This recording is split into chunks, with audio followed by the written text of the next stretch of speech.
안녕하세요. 오늘은 2020년 12월 21일 월요일입니다. 오늘 삼성 재판이 있었어요. 네, 지난번에 준법 감시위에서 낸 의견서, 그게 뭐 인터넷에 올라가 있고, 오늘 거기에 대해서 검찰들이 특검에서 의견을 내는 그런 거였었는데, 처음에 재판을 할 때, 오늘 보니까 또 이 검찰들이 특검에서 또 공소장을 변경을 했더라고요.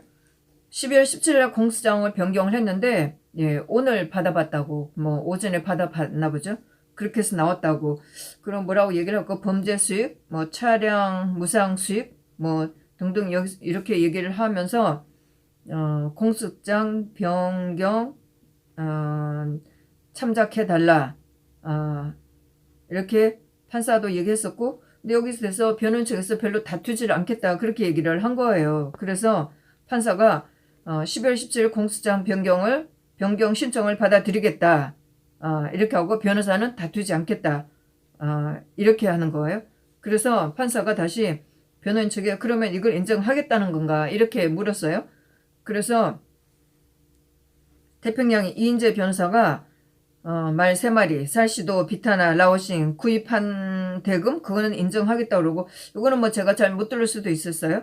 예, 하여튼 구입한 대금 뭐라고 인정하고, 나머지는 다른 관련 재판에서 다투고 있기 때문에 이 건을 다투지 않겠다 이렇게 얘기를 하는 거예요.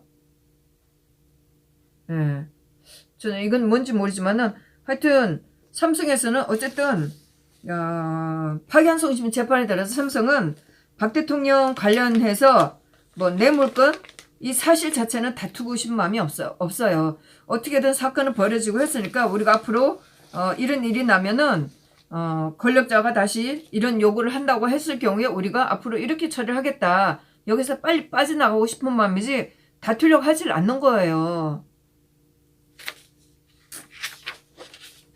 그랬었고, 그래서 또 이인재 변호사하고 판사하고 계속 옥신각신 했었고, 여기에서 또 변호사가 뭐 뇌물 공유가 포괄적으로 뭐 이렇게 얘기를 했었고, 횡령이 될 수도 또 뭐라고 얘기를 쭉 했었어요. 실질적으로 경감 뭐라고 본다 이렇게 하면서 했는데, 뭐 저는 참 중요한 얘기지만 제가 이해를 못했었고, 어쨌든 삼성은 다투고 싶은 마음이 하나도 없는 거예요. 예.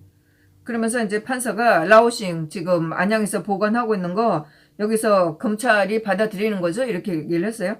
그래서 지난번에 변호사가 변호인 측에서 말이 있다는 거 확인서만 써주면 된다 이렇게 얘기를 했었잖아요.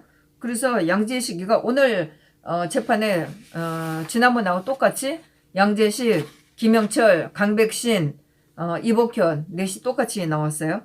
오늘은 법정이 좀 중법정으로 되긴 했지만은, 저는 제가 한 5번째, 제가 5번째라고 해서 놓고 갔더니 또 뭐 이 번호 때문에 또 다툼이 좀 있었어요. 그래서 제가 7번으로 밀려났는데 7번인데도 불구하고 중법정에 들어가질 못하고 본법정에 들어가질 못하고 중개법정에 들어갔었어요. 예. 그래서 양재식이가 직접 확인한 것은 아니지만은 특별한 이유가 없다. 저는 이걸 보면서 진짜 아니 그렇게 말 가지고 난리쳤으면 직접 가서 말을 하긴 했어야지. 아니 이렇게 중요한 증거물을 왜 확인도 안 해요? 이런 식이에요. 정말 저들이 삼성 재판에 제대로 알고 싶었으면은 최순실가 독일에 세금을 냈는지 안 냈는지 그거 띄어야 되는 거 아니에요? 제가 재판 받으면서도 뭐 정말 증인이 나와갖고 헛소리 하는 거 보고 제가 김영철이 그 재판할 때도 막 큰 소리 쳤었어요. 제대로 된 증인을 불러라. 안드레아스를 불러라고. 돈이 없어서 못하냐고 제가 막 소리 질렀었죠. 특검이 이렇게 대통령을 내쫓는 사건 됐으면 안양에 가서 제대로 하긴 했어야지. 그게 매덕 가치가 나는 말이 되는지 확인을 했어야지.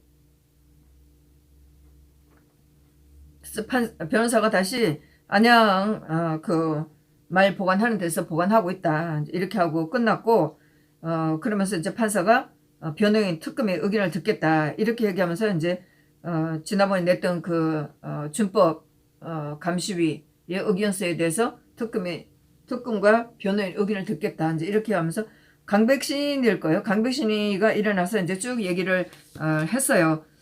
결론은 사실 뭐 저 어제 저도 빼봤지만은 전문위, 이 감시위 이거 한 거. 지난번에는 그 강백신 아니 지난번에는 강일원, 김경수, 홍순탁이 나와서 법정에서 얘기를 한 거고 이제 의견서 다 낸 걸 가지고 여기에 대해서 특검들이 자기 의견을 얘기한 거였었어요.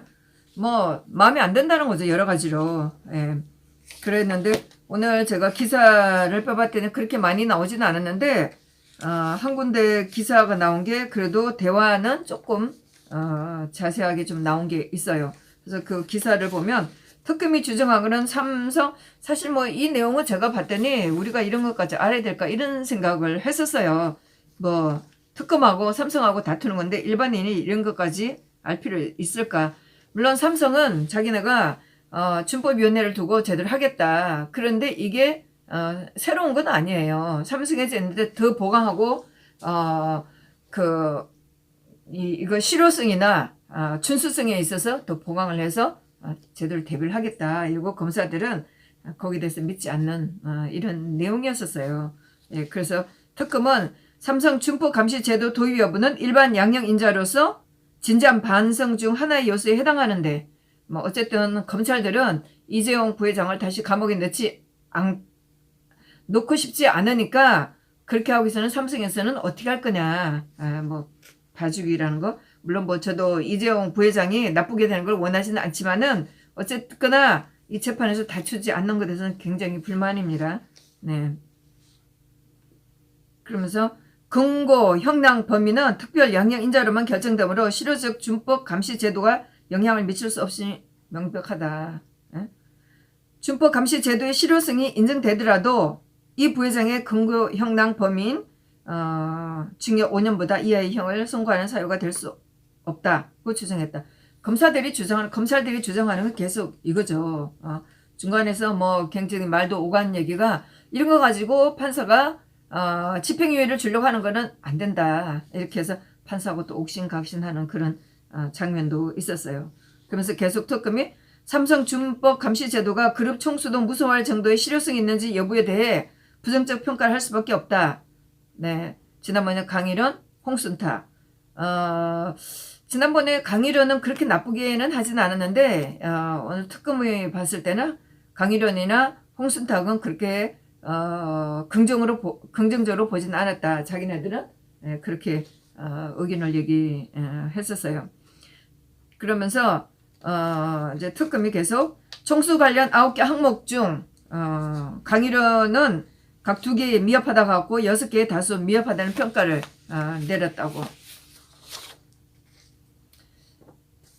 그러면서 홍순탁은 9개 모두에 미흡하다는 평가를 내렸다.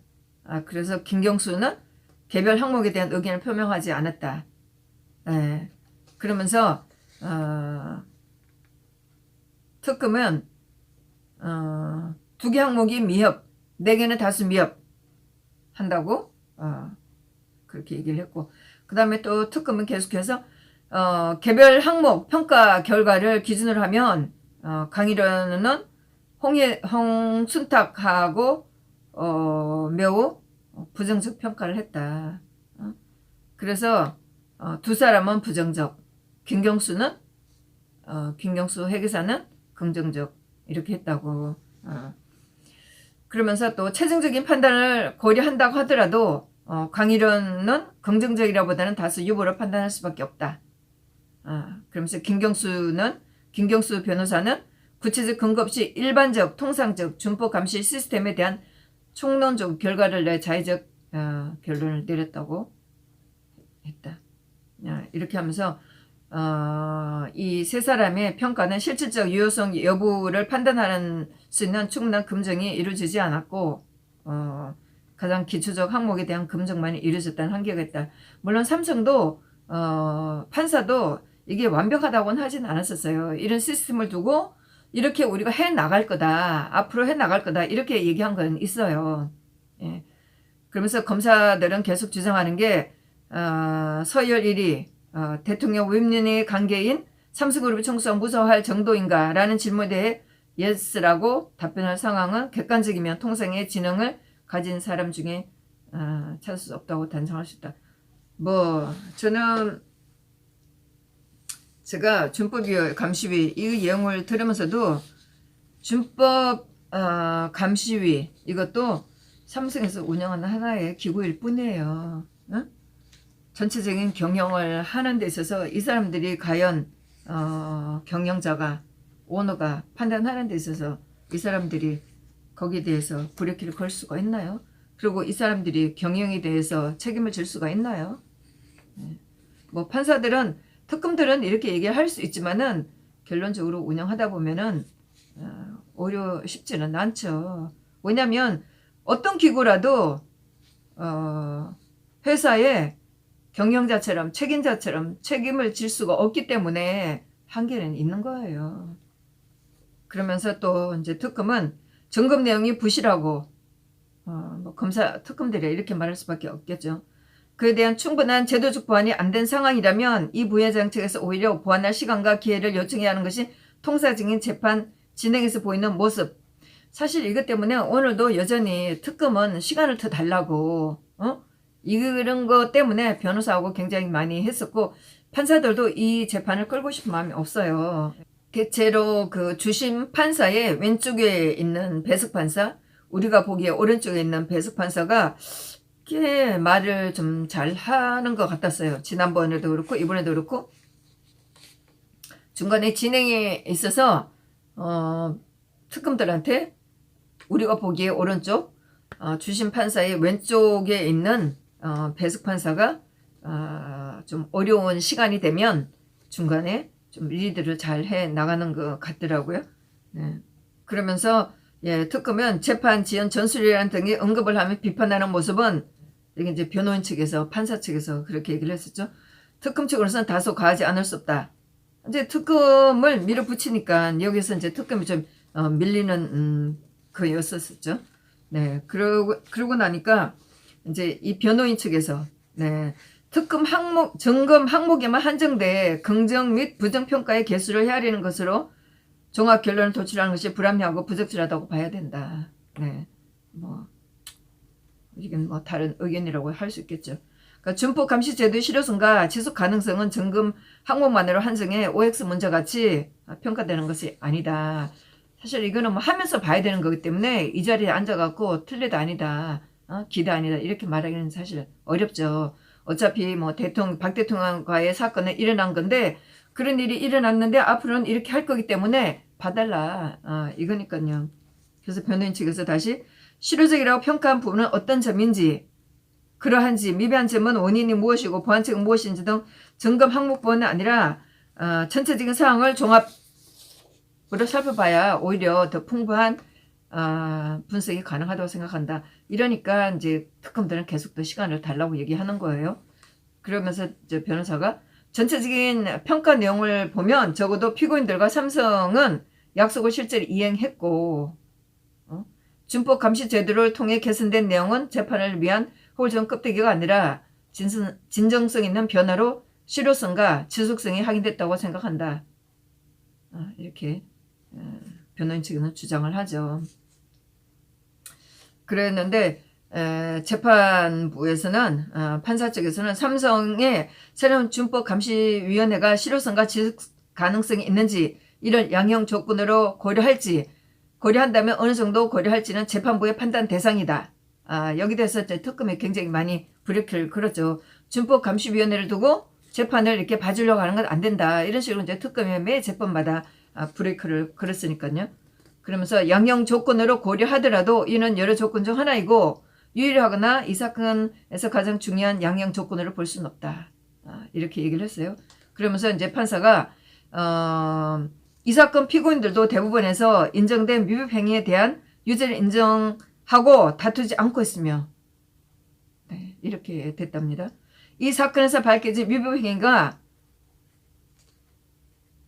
참 이 말은 판사도 파기환송심 재판에서 다툴 마음이 하나도 없는 거예요. 위법 행위라고 단정을 하고 나서 이렇게 하는 거예요. 우리 사회에서 발생하지 말아야 한다는 것은 모두 공감하고 있다. 이 판사도 언젠가는 자기가 이렇게 한 재판에서 책임을 져야 될 날이 올 겁니다. 피고인들은 어떤 재판 결과에도 책임을 통감하고 겸허히 받아들인다는 자세로 최종 변론을 준비해달라. 이렇게 했습니다. 제 노트에서 좀 추가적으로. 네. 강백신과 얘기를 하면서 이제 부실 내용, 점검 내용이 부실하다고 굉장히 이제 불만을 많이 얘기했었어요. 그래서 피고인에게 보완할 기회를 줘야 되고 충분히 심리를 해야 된다, 특검이. 그러면서 이런 거를 비판하는 재판부가 뭐 불만이다, 이런 식으로 이거를 비판하는 재판부가 특검은 이해할 수 없다. 예, 이렇게 얘기를 했었어요. 또 얘기했듯이 그룹 총수가 두려워해야 될 준법위원회로 뭐 새로운 준법 감시위원회 돼야 되고 또 새로운 제도를 만들었다는 것인지 뭐 이런 등등 얘기를 하면서 여기에 대해서 뭐 요식행위로 준법 감시위원회를 요식행위로 이용하였다. 뭐 이런 등등을 불만을 얘기를 했었습니다. 그러면서 실효적인 재발 방지 제도로 진지한 방송과 양형 요건으로 부족하다. 피고인들에게 유리할 수밖에 없다. 이제 이렇게 얘기를 했었어요. 그러면서 또 가중적인 양형 사유로 뭐뭐가 고려되어야 한다. 이렇게 얘기를 했습니다. 그렇게 하면서 강백신이가 뭐 내로남불 이렇게 하면서 그러면서 요즘에 나오는 말이 아시탑이라는 말이 있다는 거예요. 이게 요즘에 사자성어로 대학 교수들이 선택한 사자성어라고 하면서 이게 누구에게나 동일하게 법이 적용되어야 한다는 그 법치가 동일하게 적용되어야 한다는 거다. 이렇게 얘기를 하는 거예요. 그러니까 모든 재판이나 사건에 있어서 정당성 이런 것이 법치주의 그렇게 하면서 요즘에 일어나고 있는 것들이 법치주의의 위기로 지금 나타나고 있다. 이렇게 하는데 저는 정말 코웃음을 치겠더라고요. 그래서 다시 대학 교수들이 올해의 사자성어로 아시타비를 선택을 했다. 법치주의의 위기를 반영한 것이다. 그러면서 본건이 절차적 위기로 또 뭐라고 했나요? 그래서 법치주의에 부정적 영향을 끼친 게 아닌가 한다.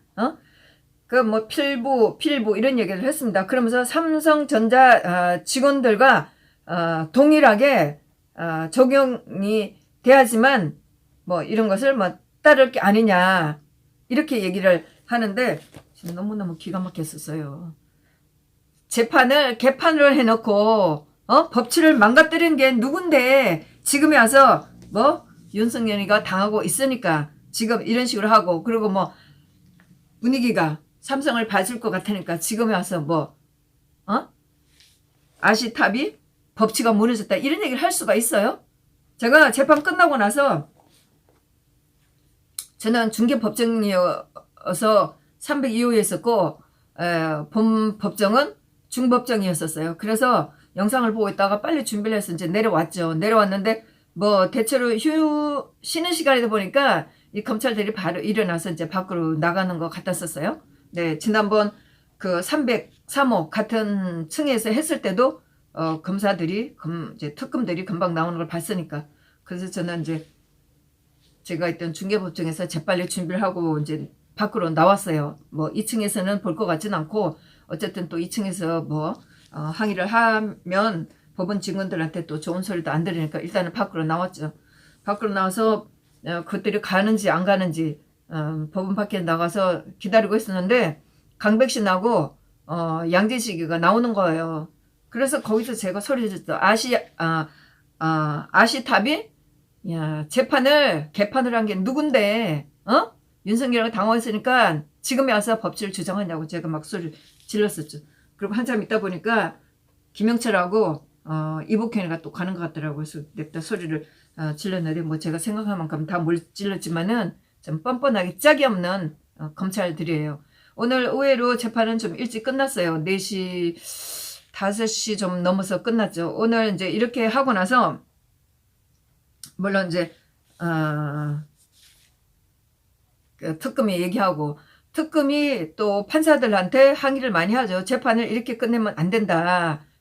지금 24일부터인가요? 5일 5인 이상은 모이지 못하게 하는데 이달 말에 12월 30일 날 이렇게 재판을 끝내면 되냐. 더 시간을 주고 우리가 여기에 대해서 이 피고인들이 더 얘기해야 될, 물어야 될 그런 시간을 달라. 이렇게 이제 졸르는 거죠. 그러면서 오늘 재판에 대해서 또 최종 의견을 변호인 측이 내면 우리가 거기에 대해서 답변을 해야 되는데 이 시간이 너무 짧다. 변호인 측에서 뭐라고 하는지를 보고 우리가 답을 만들어야 되기 때문에 30일 하기는 안 된다 하면서 항의를 많이 했었어요. 그러니까 판사나 또 배석 판사들이 많이 또 공격을 했죠. 예. 그렇게 하고 나서도 뭐 양쪽에 이제 의견 듣는 걸로 하고 그다음 날짜 정하고 이렇게 하니까 오늘은 이제 일찍 끝나기는 했었어요. 예. 그러면서 강백신이가 이런 얘기를 씨부리고 나니까 이제 변호인 측에서 또 아까 뭐 기사에 난 것처럼 그렇게 좀 항의를 했었네요. 그러면서 삼성이 우리 국민에 대한 약속을 한 거다. 뭐 여기 대해서 삼성 준법 감시위는 많은 변화를 겪었다. 이재용 등의 진정성을 보여주는 거다. 뭐 이렇게 얘기를 했었고 그 다음에 또 판사가 또 이런 얘기를 했네요.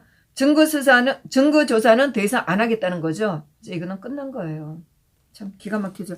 사실 저는 파기환송심 들어가서 이런 걸 원했거든요. 이런 거는 아무도 관심이 없는 거예요. 예. 그러면서 전문위의 의견에 대해서 이제 더 이상 의견이 없다는 걸로 이제 끝나고 나서 없다는 거죠. 이렇게 물으니까 또 양재식이는 검토해서 알리겠다. 이렇게 하면서 또 이제 옥신각신을 했죠. 예. 그러면서 양재식이가 한 이제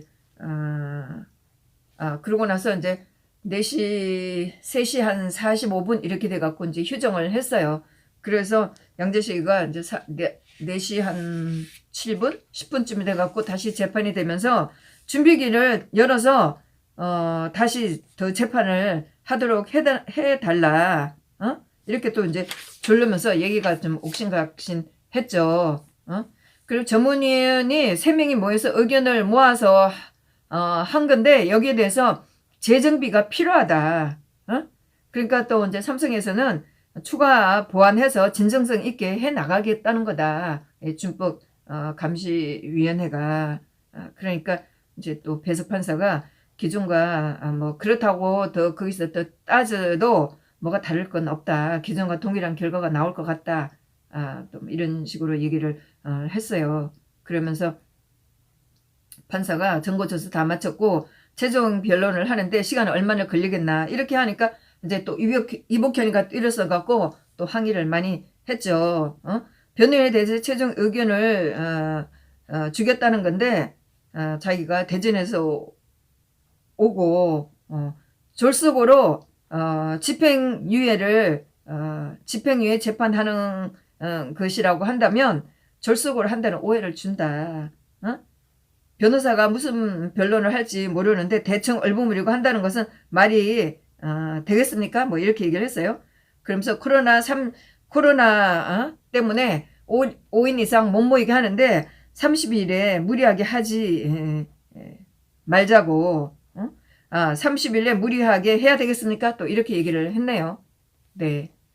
그러니까 또 판사가 우리가 재판에 들어오면 절을 하고 시작한다.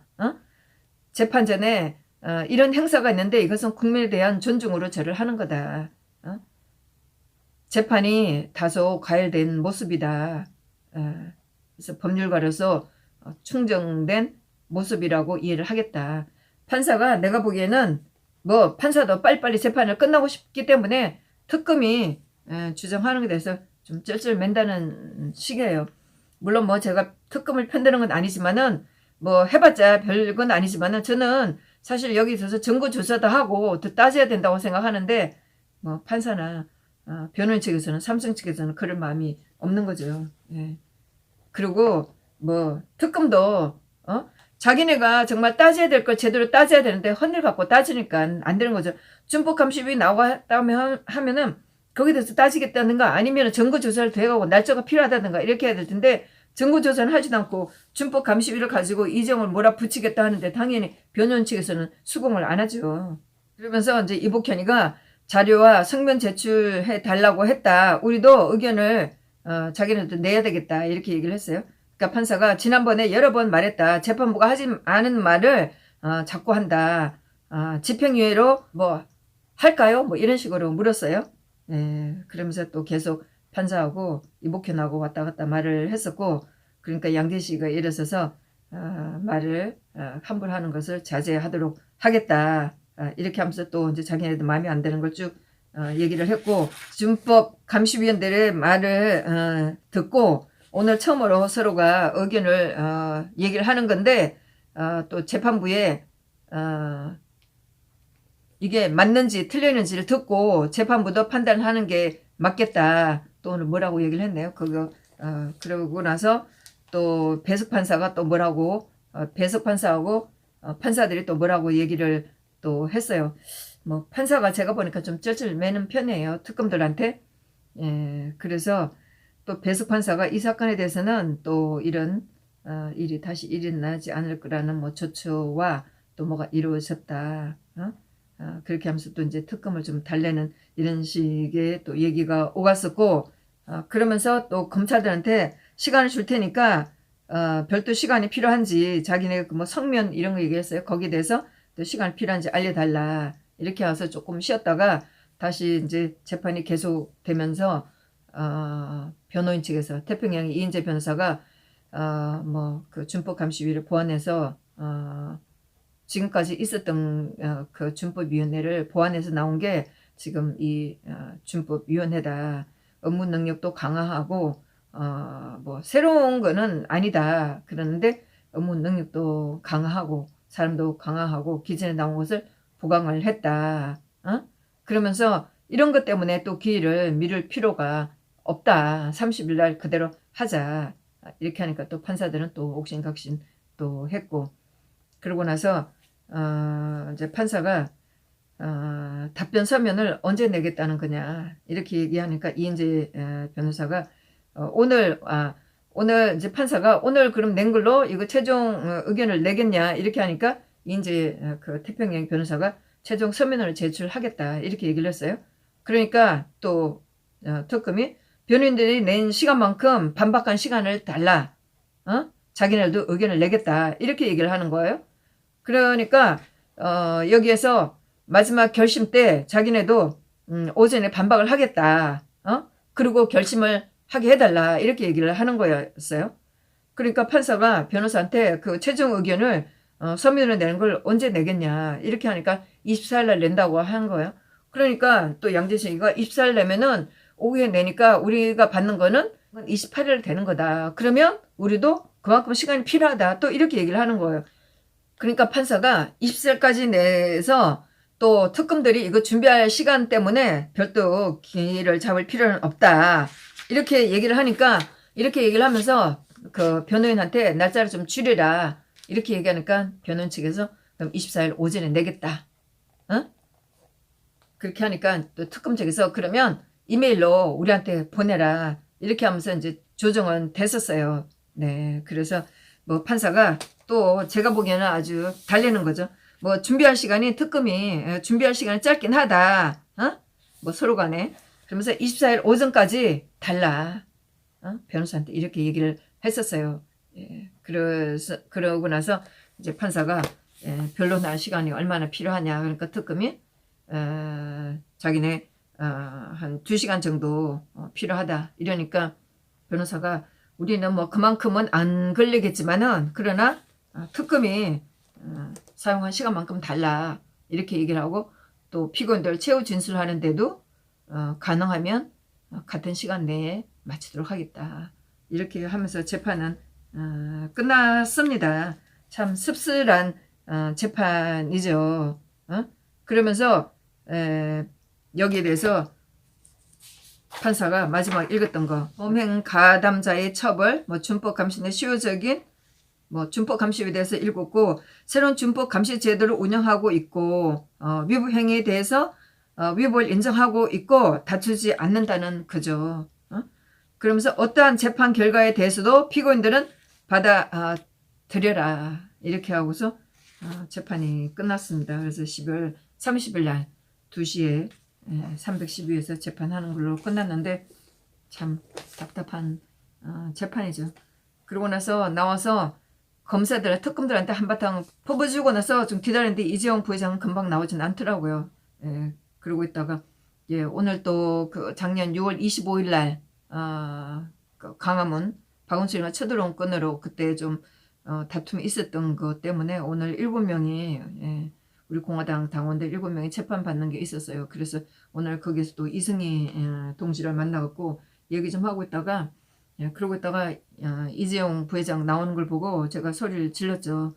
비겁하게 살지 말라고. 언제 대통령이 질책을 했냐고. 2016년 2월 15일 그때 홍스캔 때문에 질책한 거지 언제 도난죄 질책했냐고. 그런 식으로 비겁하게 살지 말라고. 그리고 그때 나중에 변호인들이었을 거예요. 좀 젊은 변호인도 있어요. 나올 때 그따위로 변론하지 말라고 소리 지르고 그러고 나왔습니다. 뭐 재판은 다 끝났는데 참 파기환송심 재판이 이렇게 개엉터리인 줄은 몰랐어요. 판사고 이재용 측도 특검 측도 개엉터리로 다툴 생각이 없고 박 대통령한테 모든 걸 뒤집어 씌는 그런 재판이었다고 생각을 합니다.